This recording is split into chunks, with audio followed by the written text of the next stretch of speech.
어떤 사람이 진짜 예수 믿는 사람인지 아닌지는 그냥 보아서는 알 수 없습니다. 그 사람의 삶에 변화된 증거까지 보아야 정확히 알 수 있습니다. 그것을 분별하는 것이 무엇일까? 그것을 성령의 열매라고 합니다. 사랑과 희락, 화평, 오래 참음, 자비, 양선, 충성, 온유, 절제, 이 9가지 변화의 성품이 그 사람을 진짜 예수 믿는 사람인지 아닌지를 분별하게 됩니다. 그러니까 이 성령의 열매가 얼마나 중요한지 여러분 아시겠어요? 특별히 변화된 삶의 열매 중에 오늘 함께 나눌 이 7번째 열매, 충성이라는 열매는 우리가 진짜 그리스도인인지 아닌지를 말해주기 때문에 굉장히 중요한 것입니다. 사랑하는 성도 여러분, 오늘 들려지는 말씀을 우리가 단순히 지식적으로만 알고 넘길 것이 아니라 그리스도인의 척도가 되는 이 충성이라는 열매가 실제로 나에게 맺어지고 있는지 아닌지를 철저히 점검해 볼 수 있는 시간이 되시기를 주님의 이름으로 축원드립니다. 옆 사람과 인사하고 시작할까요? 당신의 얼굴을 보니 예수님의 얼굴을 보는 것 같습니다. 아멘. 바울은 오늘 본문인 디모데전서 1장 12절에서 우리에게 다음과 같이 말씀하고 있습니다. 나를 능하게 하신 그리스도 예수 우리 주께 내가 감사함은 나를 충성되이 여겨 내게 직분을 맡기십니다.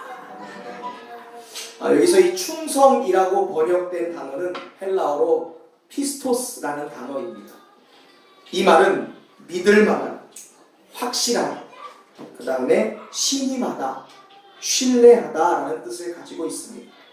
이 피스토스라는 말은 신약 성경에 모두 67번이 나오는데 모두 신뢰 그리고 믿음이라는 것과 연결되는 뜻하는 단어로 쓰였습니다. 그런데 우리가 살다 보면 이 충성이라는 단어를 세상 속에서도 굉장히 많이 사용합니다. 그런데 이 성경에서 말하는 충성은 중간에 무너지지 않고 끝까지 변하지 않는 믿음, 이것이 바로 성경이 말하는 이 피스토스, 충성이라는 말입니다.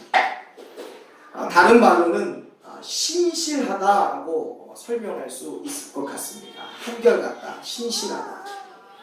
실제로 이 기독교 신앙은 역사적으로 보면 로마 황제의 권력의 위협 앞에서, 그리고 유대교의 위협, 헬라의 철학이나 사회주의 국가와 공산주의 위협 앞에서 얼마나 많은 고통을 겪었는지 모릅니다. 그러나 하나님이 세우신 교회는 절대 무너지지 않았습니다. 성도들은 세상에 정복되지 않았고 오히려 복음은 위기를 만나면 만날수록 폭발적으로 부흥했습니다. 성도들은 삶의 위기와 시험과 시련을 만날 때 오히려 그들의 믿음이 자라났습니다. 왜냐하면 충성이라는 것은 바울의 고백처럼 내가 하는 것이 아니라 나를 충성되이 여겨주셔서 내게 맡겨주신 사명이기 때문에 그렇습니다. 충성을 내가 하면 포기해버렸을 텐데 충성은 하나님께서 우리에게 선물로 맡겨주신 것이니까 위기에도 시련에도 결코 쓰러지지 않게 된 열매인 줄로 믿습니다. 오늘 우리 성도들 개개인의 믿음도 마찬가지입니다. 도중에 무너지지 않고 우리가 끝까지 가야 될 줄로 믿습니다. 그것이 바로 이 성령의 7번째 열매인 피스토스, 충성이라는 열매입니다. 충성이라는 열매가 얼마나 중요한지 알기 위해서 우리는 반대로 충성이라는 열매의 반대편에 있는 단어가 무엇인지를 분명히 알아야 됩니다. 여러분 한번 생각해 보세요. 이 충성이라는 단어의 반대라는 단어가 있다면 그것이 무엇일까요? 생각해 보세요. 충성이라는 단어와 반대되는 단어. 충성이 신실하고 한결같은 거면 반대되는 개념은 뭘까요? 그러니까 보통 게으른 것, 우유부단한 것, 나태한 것이라고 생각할 수 있지만 이 성경이 말하는 이 피스토스, 충성의 반대말은요, 배신입니다. 그러니까 충성스러운 사람의 반대편에 있는 사람은 배신자라고 이야기할 수 있어요. 중간에 믿음을 잃어버린 사람, 중간에 사명을 놓아버린 사람이 바로 배신자입니다. 이렇게 들어보면 이 정신이 번쩍 드는 말이 이 충성의 반대말 같습니다. 배신하는 것. 배신자의 자리에 서는 것이 바로 충성의 반대편에 있는 거라는 것이죠. 만약 우리에게 가족이 있는데, 친구나 동료가 있는데, 심지어 교인들 사이에서 배신자라 생겼다. 그를 믿었는데 믿는 도끼에 발등 찍혔다라는 말처럼 우리를 괴롭게 하는 생각은 없을 것입니다. 그만큼 배신이라는 것은 끔찍한 단어입니다. 따라서 이 피스토스, 충성이라는 열매는 우리에게 있어도 되고 없어도 되는 단어가 아닌 것입니다. 무엇보다 우리가 어떠한 일을 맡았으면 그 일을 중간에 그만두는 것이 아니라, 그리고 그 일을 멈추는 것에 대하여 우리가 100번, 1000번 조심하고 조심해야 되는 일인 것입니다. 사랑하는 성도 여러분, 이 시간 여러분 도전합니다. 하나님 앞에서 한 번 한 약속을 끝까지 지켜낼 수 있기를 주님의 이름으로 축원드립니다. 무엇보다 한 번 예수 믿기 시작했으면 도중 하차하는 것이 아니라 끝까지 믿는 성도들이 되시기를 주님의 이름으로 축원드립니다. 그 사람이 바로 충성의 열매를 맺는 사람이기 때문에 그렇습니다. 이 세상에도요, 충성이라는 것이 있습니다. 직장을 다니는 그 사람은 회사나 사장, 그리고 대표에게 충성이라는 것을 합니다.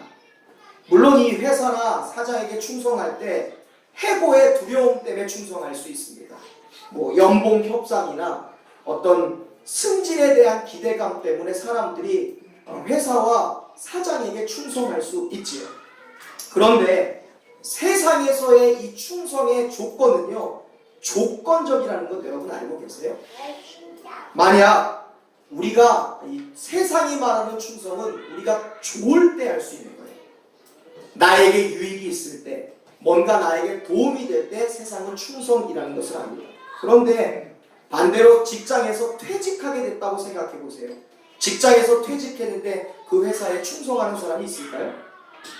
직장을 그만두었는데 그 회사의 대표나 그 회사의 사장에게 충성할 이유가 없습니다. 그렇게 하는 사람도 없죠. 이에 반해 성령의 열매인 피스토스 충성은 환경과 여건에 따라 변하는 것이 아닙니다. 주님을 향한 우리의 충성이 상황에 따라 변해서는 안 되는 것입니다. 하나님을 향한, 교회를 향한 우리의 충성이 환경에 따라 변할 수는 없는 것입니다. 성령의 열매인 충성은 오히려 시련과 시험과 위기를 만날 때 강해지는 것입니다. 충성은 어려움을 만날 때 더욱 빛나게 되는 것입니다. 그것이 바로 성령의 열매인 충성의 특징입니다. 어떤 사람이 진짜 좋은 사람인지 아닌지는 그 사람이 좋을 때는 몰라요. 이 사람이 믿음이 있는지 없는지, 이 사람이 충성된 사람인지 아닌지는 좋을 때는 그것이 드러나지 않습니다. 어려움을 당해보면 그 사람의 진가가 드러나게 되어 있습니다. 시험이 옵니다. 시련이 옵니다. 그리고 여러 가지 유혹을 당해보면 그 사람의 믿음이 진짜인지 가짜인지, 그 사람의 겉으로 드러나는 충성이 진짜인지 아닌지를 보게 되는 것입니다. 그러므로 이 성령의 7번째 열매인 충성도요, 그냥 얻어지는 것이 아닙니다. 교회를 오래 다닌다고 그 사람이 충성되는 것이 아닙니다. 직분을 얻게 된다고 그 사람이 충성된 사람이 아니라는 거예요. 시간이 지난다고, 교회를 오래 다녔다고 충성스러운 사람이 자연스럽게 되는 것이 아니다라는 것입니다. 어려운 인생의 고비, 그리고 삶과 신앙 사이에서 믿음의 테스트를 통과하면서 나타나고 자라는 것이 바로 성령의 7번째 열매, 피스토스 충성입니다. 혹시나 여러분 중에 어려운 시험의 문제를 만난 분이 계실지 모르겠습니다. 인생의 시련의 때를 보내고 고난과 역경의 시기를 보내고 계신 분들이 있다면 이 시간 우리가 절대로 흔들리지 않게 되기를 주님의 이름으로 축원드립니다. 낙심할 것이 없는 것은 지금 우리가 겪고 있는 이 시련과 어려움의 이 시기가 나에게 있어 충성이라는 열매가 자라나는 시기라는 거예요. 우리가 겪고 있는 역경과 고난과 이 믿음의 시련이 우리로 하여금 충성의 열매를 맺고 있는 시기라는 것을 여러분 잊지 않게 되기를 간절히 바랍니다. 아멘. 오늘 사도 바울은 자신의 영적인 아들이자 제자였던 디모데에게 편지하면서 다시 한번 우리에게 충성에 대하여 언급하고 있습니다. 특별히 디모데후서 2장 2절에서 바울은 사명을 맡길 때, 어떤 사람에게 일을 맡길 때는 반드시 그 사람은 충성된 사람이어야 된다라고 말씀하고 있습니다. 우리 디모데전서 후서 2장 2절에 있는 말씀, 사명을 맡는 사람은 어떠한 사람인지 디모데에게 교훈한 바울 사도의 말씀을 함께 같이 읽어보겠습니다. 시작. 또 내가 많은 증인 앞에서 내게 들은 말을 충성된 사람들에게 부탁하라. 그들이 또 다른 사람들을 가르칠 수 있으리라. 아멘. 그동안 대부분 교회에서 일을 맡기거나 교회에서 직분자들을 세우고 사명자들을 세울 때 충성스러운 사람을 구별해서 맡기기보다는 능력 있는 사람, 욕심 나는 사람, 교회에 오래 다닌 사람에게 일을 맡기는 경우가 많았습니다. 그런데 여러분, 오늘 성경이 말씀하시는 이 사명자의 유일한 기준은요, 일을 맡길 때 그 사람이 과연 충성된 사람인지, 그 사람이 곧 변함없는 믿음의 사람인지 그것을 보아야 한다라고 바울 사도는 우리에게 권면하고 있습니다. 저도 목회를 하면서 또 신앙을 생활을 하면서 이 부분에서 굉장히 많은 시행착오를 겪었던 사람입니다. 제가 한사람교회에서 이 청년부 전도사로 사역하던 당시에 있었던 일입니다. 연말이 되면 꼭 반드시 해야 될 굉장히 중요한 사역이 하나가 있는데, 명년이 되면 새해 300명이 넘는 청년들을 이끌어갈 청년회장과 임원들을 세우고 뽑는 일이 굉장히 중요한 일이었습니다. 청년회장 투표와 임원진 구성을 놓고 5명의 전도사님들이 매일같이 기도하며 의논을 합니다. 그러면 그때 제 마음속에 늘 일 잘하고 말 잘하고 직업도 좀 괜찮고 인물도 좋은 사람을 은근히 제 마음속에 1번으로 뽑아놓고 그를 위해서 기도하고 그를 위해서 이렇게 여론을 막 이렇게 움직였던 적도 있었습니다. 그런데 어느 순간에 하나님께서 그렇게 사역하고 있는 저를, 그리고 그렇게 기도하고 있는 저의 기도를 굉장히 불편하게 여기신다는 것을 느낀 적이 있습니다. 하나님이 내 마음속에 나의 기준, 세상의 기준으로 정해놓은 그 청년회장 후보를 두고서 기도하는 나의 모습을 굉장히 섭섭하게 느끼고 계신다는 것을 경험했던 적이 있어요. 아주 깊이 깨달았던 적이 있습니다. 야, 김보일 너마저도 그런 마음으로 기도하면 어떡해? 다른 사람들은 다 그렇게 이야기해도 너는 그런 기준을 갖고 있으면 어떡하니? 너마저도 세상의 기준대로 말 잘하고 일 잘하고 직업 좋고 인물 좋은 사람을 생각하면 어떡해? 그 순간에 찔림을 느낄 때 하나님 앞에서 정말 옷을 벌거벗고 있는 듯한 부끄러운 마음이 들었어요. 그러면서 제 자신을 돌아보았습니다. 나는 과연 사람을 선택할 때, 사람을 바라볼 때 이러한 인간적인 기준을 가지고 있는데 과연 하나님이 사람을 선택하는 기준은 무엇일까라는 생각을 해보게 되었습니다. 그리고 하나님의 분명한 기준 앞에서 과연 내가 부족한 내가 어떻게 생각하고 어떻게 분별해야 되고 어떻게 사람을 바라봐야 되는지를 하나님은 깨닫게 해주셨습니다. 여러분, 인간의 기준은요, 희망일지 몰라요.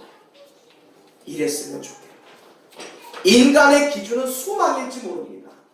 저러한 사람이었으면 좋겠다. 조건일지 모릅니다. 나의 기대일지 모릅니다. 그러나 하나님의 기준은요, 말을 잘하는 사람이 아니더라고요. 하나님의 기준은 성품 좋은 사람이나 직업이 좋고 인간관계에 능한 사람이 아니었습니다. 제가 오랜 사역기간에 깨달았던 하나님이 사람을 선택하고 바라보는 기준이란 단 하나였어요. 하나님을 향해 언제나 변함없는 충성된 마음을 가진 사람. 할렐루야. 언제나 자신에게 있어 하나님이 나의 인생의 1번입니다라고 고백하는 신실한 사람이 하나님 눈앞에는 기준 1번이죠. 하나님이 사람을 세우는 기준이었다는 거예요. 하나님의 기준은 내가 다른 것은 다 부족해도 나는 예수님 한 분이면 됩니다. 나는 하나님으로 죽고 사는 사람이 되기를 바랍니다. 나는 성령으로 충만한 사람이 되기를 바랍니다. 이 사람이 하나님 앞에 피스토스 충성된 사람인 줄로 믿습니다. 예배 드릴 때 찬양의 은사가 있는 분들이 있습니다. 반주의 은사가 있는 분들도 계시고요. 속회나 모임에도 분위기를 잘 이끌어가는 리더십이 가진 분들이 계세요. 말을 조리 있게 잘하는 분들도 계시고요. 가르치는 은사가 있는 분들도 계십니다. 음식을 잘하는 분들, 무엇을 해도 속 시원하게 해결하는 분들, 이런 분들은 소위 말해서 교회에 유익을 주는 분들은 맞습니다. 그런데요, 우리가 이런 조건들을 보고서 그 사람이 반드시 이런 조건들로 인하여 충성된 사람은 아니다라는 생각을 가져야 돼요. 제가 개척 초창기 때 새로 등록한 한 성도가 계셨어요. 그 당시에만 해도 한영은 지금도 마찬가지지만 한 성도가 귀했던 시기에 참 괜찮아 보이는 분이었어요. 온 지 얼마 안 됐는데 대화를 잘합니다. 만개 활동도 너무나 잘하셨어요. 물론 그분의 외부 조건은 굉장히 좋았어요. 사람들이 칭찬할 만했습니다. 그런데 밖으로 드러나는 조건이 꼭 충성이라는 것을 결정짓지 않더라고요. 겉으로는 굉장히 충성되고 유능하고 신실한 사람처럼 보였지만 그에게 시련과 위기가 찾아오고 무엇보다 삶의 유혹이라는 것을 겪어보니까 그분이 뜬금이었어요. 안개더라고요. 야생의 기질을 버리지 못하고 결국 사냥의 자리로 돌아가 버리시고 말았어요. 우리는 주변 사람을 볼 때 반드시 그 사람이 시련을 어떻게 해석하는지, 그 사람이 어려움에 어떻게 반응하는지, 유혹을 어떻게 이겨내는지, 시험을 어떻게 극복하는지 그 점을 유심히 바라봐야 되는 거예요.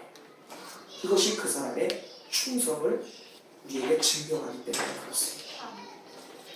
어려움이 어려울 때 그 사람이 주님께 엎드리는지 아니면 사람을 향해 엎어지는지, 유혹 앞에서 그 사람이 하나님께 기도하는지 아니면 돈과 향락을 향해 엎어지는지를 보면 알 수 있는 거예요. 시험과 시련 앞에 그가 여전히 기도의 무릎을 유지하고 있는지 아니면 세상을 향해 두 손 두 발 다 들고서 달려가고 있는지를 보면 알게 되는 거예요. 사람은 시련이 닥치고 유혹을 받아보면 얼마든지 믿음을 배신할 수 있어요. 두렵지만 안타깝지만 우리 주변에서 매일같이 일어나는 일들입니다. 지난 5월에 교회 오빠라는 영화가 개봉했습니다. 실제로 예수 믿는 가정에 일어났던 믿기 어려운 고통과 고난의 내용을 85분 정도 되는 다큐멘터리 형식으로 만든 영화입니다.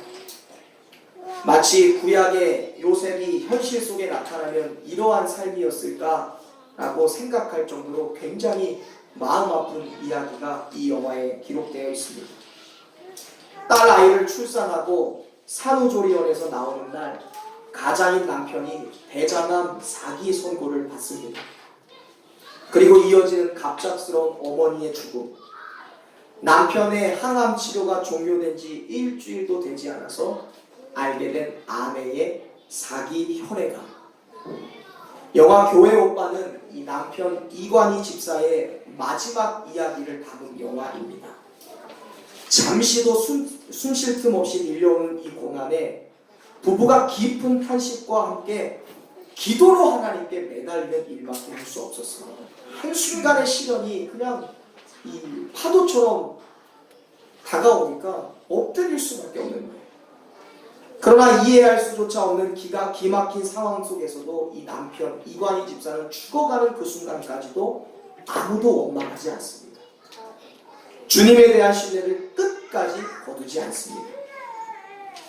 저는 이 영화를 보면서 이 삶과 죽음의 경계에 서 있던 그가 과연 믿음을 잃지 않고 끝까지 이가 믿음을 지키고 원망하지 않았던 그 능력이 어디에 있는 것일까라는 생각을 해보게 되었습니다. 과연 죽어가는 그 순간까지 그가 바라보았던 것은 무엇일까? 이 시간 짧은 영상인데 영상을 통해 잠시 그 이야기를 그 사람을 만나보도록 하겠습니다. 말기암 부부의 투병과 영적 깨달음을 담은 다큐멘터리 영화 교회 오빠가 오는 5월 16일 개봉합니다. 딸의 출생으로 기쁨을 누려야 할 부부. 하지만 산후조리원을 나오자 들린 건 남편 이관희 집사의 대장암 사기 소식. 남편의 치료가 끝나자 들려온 건 아내의 혈액암 사기 소식. 이 시대의 요부로 불릴 정도로 고난의 연속을 겪었지만 부부는 죽을 때까지 하나님을 바라보고 하늘의 뜻을 구했습니다. 나는 죽고 오직 예수님만 사는 삶이 멋있고 어렵게 보이지만 생과 사의 경계에선 우리는 그것을 할 수 있는 상황이 된 거라고 말했던 남편 이집사. 투병 중에도 초연하게 하나님을 사랑했던 부부의 모습이 신앙인들에게 큰 울림으로 다가갈 예정입니다. 아빠 생일 축하해. 처음에 안 믿었죠. 웬 암? 저까지 아닐 수가 있겠습니까? 지금 애 태어난 지 한 달도 안 됐는데 암 자체는 축복은 아니지만 우리가 질병을 만나서 우리의 삶이 이렇게 이어지고 있다는 게 얼마나 큰 기적이고 하나님의 은혜인지 깨달았잖아요. 목소가 작다, 뭐 재발이다라는 얘기를 들었을 때 아, 이제 정말 남편을 보내줘야 될 때가 온 건가? 그런 생각도 들고 제가 할 수 있는 건 주님께 매달려 기도하는 것뿐이었습니다. 주님, 제가 너무 아픕니다.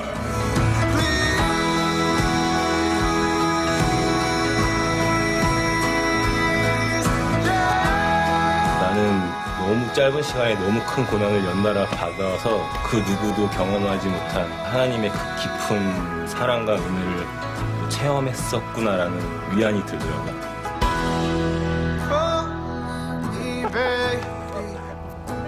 쫄지 마요. 저의 간증들이 영원하신 주님의 사랑으로 기억되기를 간절히 바랍니다. 제 아내가 5월 5일에 항암 치료를 시작하게 됐으니 1년 동안 일어났던 일들을 가만히 묵상해보면 막 그런 기분이 드는 거야. 관이가 언제까지 버티는지 한번 시험해보자고 하면서 너무 고통스러우니까 막 하나님 이게 뭐냐고, 나 사랑한다고 해놓고 이게 뭐냐고. 제가 통증이 시작이 되더라고요. 남을 수도 있습니다 이렇게 얘기를 하는데 이게 뭐지? 뭐. 내 삶이 욕과 비교할 수 없겠지만 관이가 언제까지 버티는지 시험해보자고 하면서 그런 기분이 드는 거야. 굉장히 교만했던 것 같아요. 나름 제가 괜찮은 신앙인인 줄 알았어요. 지금 와서 돌아보니까 하나님을 위한 삶이 아니었고 나의 영광을 드러내기 위한 삶이었었어요. 욥을 보면은 욥에게 소중한 것들 하나씩 다 뺏어가잖아요. 쫄지 마. 욥도 그 순간순간 감사함으로 하나님께 나아갔던 거라고 생각하거든요. 저도 하나님을 원망하거나 불평하는 것이 아니라 그 상황 가운데서도 감사할 거리를 찾으려고 노력했어요. 오늘 나에게 주어진 이 하루가 내 인생의 마지막 날이라고 가정을 하면은 이 하루를 누군가를 미워하고 증오하면서 보내고 싶지는 않아요.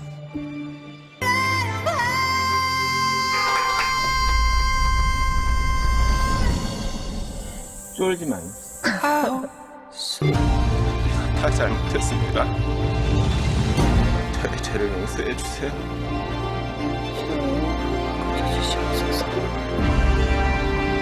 욥도 그 순간순간 감사함으로 하나님께 나아갔던 거라고 생각하거든요. 왜 앉아서 손 잡고 그래? 고난을 통해서 더 하나님께 나아가는 자의 삶을 산다면 충분히 행복한 삶이라는 생각이 들더라고요. 내 안에 나는 죽고 오직 예수님만 산다는 이 고백, 죽어가는 사람이 어떻게 할 수 있을까? 하루라도 더 온전한 삶을 살기 위해 몸부림치겠다라는 그 고백, 이 순전한 믿음의 근원은 어디서 온 걸까요? 저는 그것이 바로 오늘 성령의 7번째 열매인 충성이라고 있습니다. 하나님 앞에서 흔들리지 않는 신실함. 어떠한 시련과 고난에도 절대로 흔들리지 않은 그 피스테스, 그 충성이 이관희 집사에게 이 충성의 길을 걸게 한 것이죠.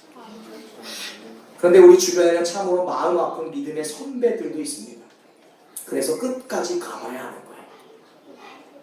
처음에는 좋아 보이지만 시련을 겪어보고 유혹을 겪어보면 달라지는 사람들이 있습니다. 혹시 여러분은 하나님이 나에게 원하는 것이 무엇일까라고 한번 질문해 본 적 있으세요? 하나님이 내게 원하는 것이 뭘까? 하나님이 우리 가정에게, 나의 인생에게 원하는 것이 무엇일까? 한번 질문해 본 적 있으신가요? 과연 하나님이 나에게 기대하는 것은요, 끝까지 변하지 않는 믿음을 갖는 것인 줄로 믿습니다. 가정에서 부모로서요, 남편, 아내로서 끝까지 맡겨진 일들을 감당하는 것이 하나님이 우리의 가정에게 원하시는 거예요. 가정에 어떤 위기가 와도 남편과 아내의 자리를 놓지 않고 부모와 자녀의 자리를 포기하지 않는 것, 이것이 우리의 가정에 원하는 하나님의 기대이시죠. 교회에서 어떠한 일을 맡습니다. 감히 우리가 주님의 일을 감당할 때 중요한 것은 중간에 그만두지 않는 거예요. 힘들고 위기가 와도 하나님께 약속한 것은 끝까지 지키는 자세, 그것이 교회를 향한, 그리고 사명자들을 향한 하나님의 마음인 줄로 믿습니다. 피치 못할 사정이 생길 수는 있습니다. 그런데요, 저의 평생의 목회의 경험에 비추어 보면 중간에 그만둔 이들이 잘 되는 경우는 한 번도 보지 못했어요. 힘들어도, 그러나 나에게 주어진 일을 끝까지 피스티스, 충성하는 자들, 이들이 잘 되는 비결인 줄로 믿습니다. 그러면 충성스러운 사람은 누구일까요? 사람을 어떻게 믿을 수 있나요? 세상에 믿을 사람이 어디 있습니까? 사도 바울은 고린도전서 4장 1절에서 믿을 만한 사람, 충성스러운 사람의 정의에 대하여 다음과 같이 우리에게 말씀하고 있습니다. 고린도전서 4장 1, 2절 말씀 함께 읽어보겠습니다. 사람이 마땅히 우리를 그리스도에 이기며 하나님의 비밀을 맡은 자로 여길지어다. 그리고 맡은 자에게 구할 것은 충성이라. 아멘. 바울 사도는 고린도전서에서 충성스러운 사람은 그리스도의 일꾼으로 인정받은 사람이다 라고 말씀하고 있습니다. 하나님의 비밀을 맡은 자로 여겨지는 하나님의 일꾼. 저 사람이 하나님의 비밀, 신비를 맡은 하나님의 사람이다 라고 인정받는 사람이 바로 충성스러운 사람이다 라고 말하고 있습니다. 먼저 그리스도의 일꾼이라는 말이 있는데요, 이 일꾼이라는 말은요, 헬라어로 에레소라는 단어입니다. 이 에레소는 노예를 뜻하는 단어인데요, 그냥 노예가 아니라 로마 시대 때 이 로마의 군함, 전함 밑바닥에서 배를 짓는, 노를 젓는 노예들을 일컫는 단어가 이 바로 에레소라는 말입니다. 그들이 하는 일은 굉장히 단순합니다. 앞이 보이지 않는 로마의 전함 저 밑바닥에서 그저 뱃머리에 있는 지휘관의 북소리에 맞춰서 노를 젓는 일이에요. 그들은 자기가 어디로 가는지를 모릅니다. 에레소는 지금 바다 어디쯤 와 있는지, 우리의 목적지가 어디에 있는지, 어디까지 항해해야 되는지를 모르고 노를 젓는 사람들이 바로 에레소입니다. 그저 지휘관의 구령에 맞춰서 주어진 자리에서 힘써 노를 젓는 것, 이것이 바로 바울이 말하는 그리스도의 일꾼, 에레소의 정신입니다. 결국 그리스도의 일꾼으로 인정받으라라는 말은 지휘관이신 예수께서 무엇을 말씀하시든 그 말씀을 따라가는 사람이 바로 예수의 일꾼입니다. 하나님이 우리에게 무엇을 요구하시든 그 요구를 순종하고 따라가는 사람이 바로 그리스도의 일꾼, 즉 충성된 사람이라는 것입니다. 그렇게 하여 가족이든 친구이든 직장의 동료이든 그리고 교인들로부터 저 사람이 과연 하나님의 일꾼이라, 그 사람이 예수 그리스도의 일꾼 충성된 사람이다라고 인정받으라라고 말씀합니다. 그리스도의 일꾼하면 우리는 쉽게 바울 사도를 떠올립니다. 바울 사도는 위대한 하나님 나라의 사역을 죽을 때까지 감당했던 사람입니다. 그는 발이 닿는 곳마다 복음을 전했습니다. 평생 자비랑 선교를 했습니다. 병자를 위해 기도해주고 가는 곳곳마다 교회를 세우고 제자들을 양성해냈습니다. 그런데 바울은 자신이 한 일들을 가리켜 내가 한 것이 없다라고 고백했습니다. 그가 교회를 세우고 제자들을 양성했고 병자들을 치유하고 복음을 전했는데 자기가 한 일은 하나도 없다라고 고백하고 있습니다. 오히려 예수께서 나를 통해 하신 역사였다라고 고백하고 있습니다. 로마서 15장 18절 19절 말씀을 한번 보시기 바랍니다. 읽어볼까요? 그리스도께서 이방인들을 순종하게 하기 위하여 나를 통하여 역사하신 것 외에는 내가 감히 말하지 아니하노라.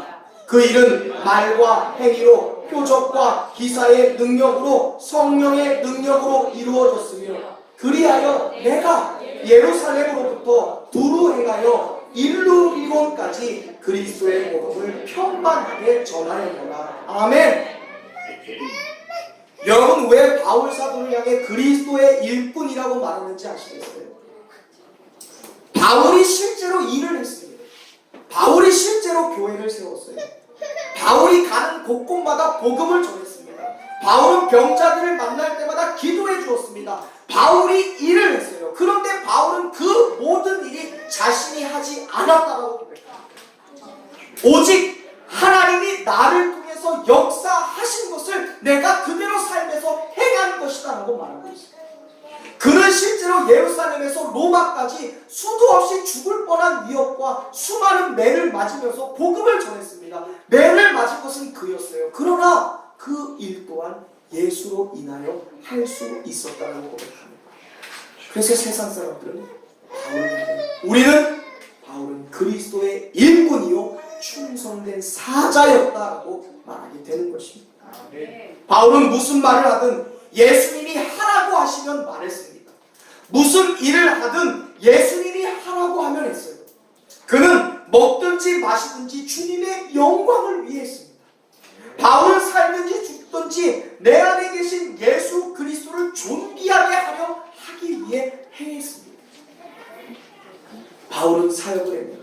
일은 바울이 했는데 모든 일은 그의 고백대로 예수 그리스도로 인하여 자신의 삶에서 되어진 일이었던 것입니다. 앞서 영상에서 이관희 집사가 얘기했던 이 손익분기점을 여러분 한번 계산해 보세요. 그게 마이너스든 그것을 뛰어넘는 플러스든 모든 일은 나에게 있는 일은 내 안에 계신 하나님께서 행하신 일이에요. 우리가 겪고 있는 시련과 우리가 삶에서 만나는 고난과 역경은 그 역경을 통과하고 그거보다 더 강하게 많은 은혜로 주신 하나님의 믿음의 테스트, 충성을 자라나게 하는 우리의 삶의 운동 경기장과도 같다는 것입니다. 마치 포도나무가 가지가 하나이듯 바울은 예수님과 한 몸이 된 사람이었습니다. 이관희 집사도 그랬습니다. 예수님으로 인하여 나는 이미 죽었으니 그리고 예수님으로 인하여 나는 영원한 생명을 얻고 천국의 소망을 갖게 되었으니 그로 인하여 새로 태어난 존재. 이제 내가 살든지 죽든지 내 안에 주님이 하시는 대로 내가 먹든지 마시든지 나를 새로 태어나게 하신 그 예수님으로 인하여 살아가게 되는 존재가 바로 이관희 집사였고 바울 사도였는 줄로 믿습니다. 그들의 삶을 한마디로 표현하자면 바로 충성된 사자들이었습니다. 끝까지 변하지 않는 사람들.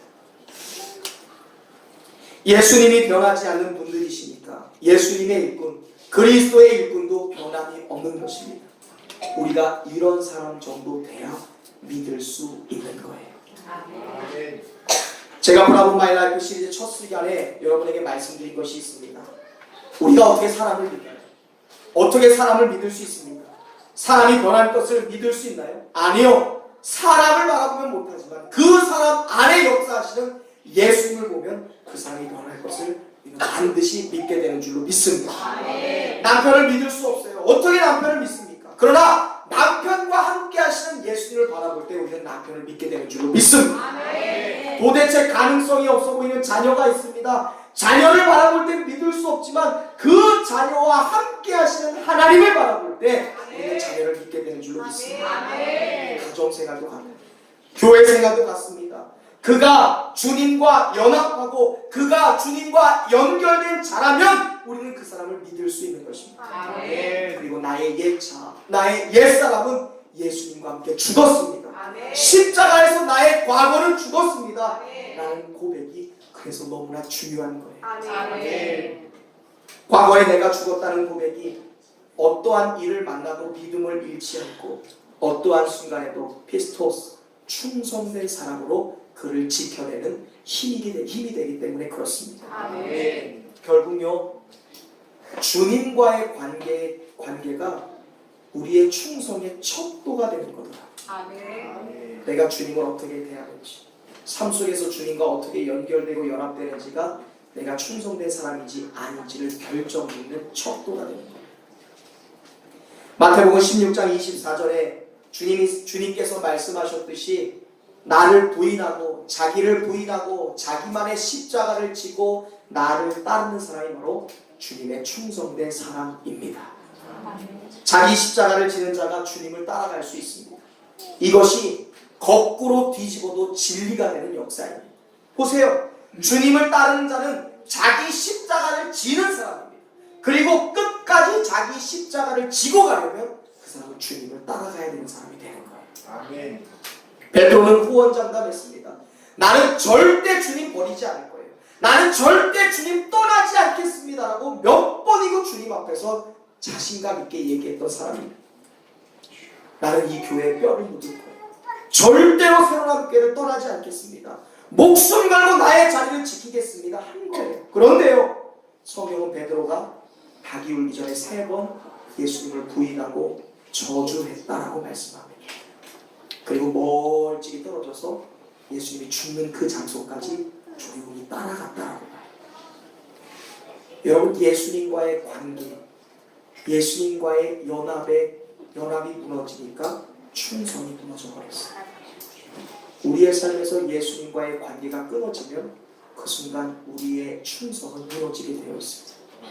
우리가 대단한 것 같아요. 우리의 믿음이 잘한 것 같지요. 우리가 이 정도 되니까 교회 1, 2년 돌아가는 것 보니까 교회는 이런 곳이나 이제 알만합니다. 그런데요, 그럼에도 불구하고 예수님과의 관계가 유지되지 않으면요, 우리의 충성은 한순간에 무너져 버린다는 거예요. 그런데요, 돌에 맞아 죽어가는 스데반 집사의 마지막 모습을 기억하시나요? 베드로는 목에 칼이 들어온 건 아니었어요. 그런데 예수님과의 관계가 무너지니까 충성이 무너졌습니다. 그런데요, 스데반 집사는 내 눈앞에 수많은 사람들이 돌을 들고 나를 죽이려는 순교의 자리에 서 있습니다. 그런데 돌에 맞아 죽는 그 순간에 스데반은 사람들을 보거나 환경을 보는 것이 아니라 눈을 들어 안스로포스, 위에 계신 얼굴이 하나님을 바라보았어요. 죽는 그 순간에도 하나님 보좌 우편에 서셔서 나를 바라보고 계신 예수님께 집중했습니다. 그랬더니요, 그는 순교하는 순간에도 끝까지 충성할 수 있었습니다. 후원장담했던 베드로, 스데반 집사의 충성의 척도를 가는 것이 무엇인가? 바로 주님과의 관계였어요. 그래서 우리의 삶에서 주님과의 관계가 중요합니다. 가정에서, 직장에서, 운전하는 중에, 걸어가는 중에, 그리고 심지어 짜증나고 화가 나고 억울하고 분노한 순간에도 우리가 주님과의 관계를 지켜야 돼요. 생각해보세요. 짜증나는 순간, 분노하는 순간, 화가 치미는 순간에 주님을 생각하지 않으면 우리는 순교하는 순간에 베드로처럼 주님을 대만해버리고 우리의 충성을 끊어버릴 수 있는 사람이 됩니다. 그러나 우리가 짜증이 나고 화가 나고 분노하는 순간에도 주님을 바라볼 수 있다면 우리는 삶의 어떠한 역경, 심지어 순교의 순간이 내 앞에 다가오더라도 절대로 충성이라는 영역을 놓지 않습니다. 우리가 일반적인 상황에서 주님을 바라보지 않으니까 조그만 고난이 오고 조그만 시련이 오면 충성이 없어져 버립니다. 오히려 여러분, 우리의 삶의 일상적인 순간에 주님과의 관계를 깊이 할 수 있기를 바랍니다. 그때 우리의 삶의 충성의 열매가 끝까지 맺어지게 되는 줄로 믿습니다. 주님이 그런 말씀을 했죠. 요한계시록 2장 10절 내가 죽도록 충성하라. 그리하면 생명의 관을 너에게 주리라. 죽도록 충성하라. 무슨 말 같으세요? 예수님에게 목숨 걸라는 말 같으세요? 그러니까 순교자들만 하고 충성하는 것은 목사들만 하고 충성하는 것들은 신부들이나 하고 수녀들 하고 충성하는 건 무슨 선교사들이 해야 된다고 생각하시나요? 죽도록 충성하는 말은요, 여러분 목숨 내놓으라는 말이 아니에요. 죽을 때까지 주님 바라보라는 말이에요. 돈 때문에 주님 바라보는 거 놓치지 말라는 겁니다. 유혹 때문에 주님 바라보는 일 놓치지 말라는 거예요. 내가 너무 바쁘네요, 내가 너무 힘드네요 라는 것 때문에 주님 바라보는 거 놓치지 말라는 거예요. 그것이 죽도록 충성하는 말이에요. 그때 주님은 생명의 면류관, 승리의 면류관, 영광의 면류관 주시겠다는 거 약속한 줄로 믿습니다. 계속 주님만 주목하는 거예요. 그것이 충성의 비결입니다. 계속 주님과 연결되는 거예요. 기도를 통해 내가 주님과 연결된다. 그럼 기도를 쉬지 마시길 바랍니다. 성경 말씀을 통해 주님과 연결된다, 주님과 소통할 수 있다, 그럼 말씀 보셔야 돼요. 예배를 통해 주님을 느낀다 하면 예배를 사모해야 되는 것입니다. 어떤 일을 만나든지 무슨 상황이 오든지 항상 주님을 의식하는 것, 그것이 죽도록 충성하는 거예요. 그 사람이 충성스러운 사람입니다. 어제 저희 첫째 주우니까 서울 서대문에 있는 이 추계예술대학교에서 진행되는 전국 서울 영재음악 콩쿠르에 참가했습니다. 결과는요, 2학년 20명 참가자 중에 90점의 점수를 얻어서 종합 2등 준대상에 입상했습니다. 잘하는 겁니다. 돈을 내고 참가하는 이 콩쿠르에서 오히려 상금을 받는 영광을 얻게 되었어요. 1분 전후가 되는 영상인데 1분 20초 정도 되거든요. 이 영상을 잠시 보고 제가 설교를 마무리하도록 하겠습니다.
다 놀랐어요.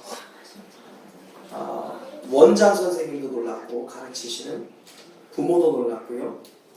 함께 간 15명의 학원에서 같이 간 원생들과 학부모들도 놀랐고요. 무엇보다 자기 자신이 더 놀랐던 것 같아요. 근데 저는 알아요. 운이 좋았던 게 아니에요. 피나는 노력이 있었습니다. 피아노 학원에 가서 원장님과 매일 밤을 맞아가며 연습을 했어요. 미련할 정도로 피아노 건반만 두드리더라고요. 그리고 애가 기도해요. 하나님 내게 힘을 주세요. 하나님 내가 너무 힘든데 포기하지 않게 해주세요. 손이 붓도록 연습을 했습니다. 그리고 목이 쉬도록 기도한 결과가 열매가 되어 나타난 거예요. 아멘. 제가 주은이를 보면 확실히 깨달은 게 있는데, 우리에게 있어서 재능과 은사보다 중요한 것은 내가 진짜 그리스도의 일꾼인가, 내가 하나님 앞에 변함없는 사람인가? 내가 매 순간 주님을 붙들고 사는 사람인가? 였습니다. 내가 이것만 인정된다면 어느 순간에도 하나님을 바라보는 사람이야. 그래, 저 권사는 시련 속에서도 믿음을 흔들리지 않는 사람이야. 그래, 저 집사는 지금 쓰러져야 되고 꼬꾸라져야 될 상황이지만 그래, 저 사람은 기도를 포기하지 않는구나. 그래, 내가 넘어져야 마땅한 순간인데 버티고 있어. 그러나 그 순간에도 예배를 포기하지 않고 있어. 이것을 나 스스로 그리고 다른 사람에게 그리고 하나님께 인정받을 수 있다면 내가 집안일을 하든 직장을 다니든 교회에 있든 그 사람은 끝까지 갈 수 있다. 변하지 않는다. 포기하지 않는다. 그때 능력이 부족해도 하나님이 능력 이상으로 채우신다라는 것을 제가 어제 주일을 통해 깨닫게 되었습니다. 우리가 살아가는 동안 삶의 유혹이 있어요. 없을 수는 없습니다. 우리가 살아가면서 얼마든지 시험과 위기를 만날 수가 있습니다. 이미 그 가운데 계신 분들도 계실 거예요. 그러나 그 순간에도 우리가 주님을 바라볼 때 주님은 우리로 하여금 피스토스, 무너지지 않고 흔들리지 않는 충성의 열매를 맺게 하실 줄로 믿습니다. 우리가 어느 순간에도 흔들리지 않도록 우리를 세워주시는 주님을 붙잡을 수 있기를 바랍니다. 삶 속에서 늘 주님을 바라볼 수 있기를 바랍니다. 그때 비로소 어떠한 시험과 어려움 속에서도 능히 이겨낼 수 있는 충성된 사람들이 될 줄로 믿습니다. 주님 바라봅시다. 주님과 연합합시다. 주님과 늘 함께하는 성도들 되시기를 주님의 이름으로 축원드립니다. 기도하겠습니다.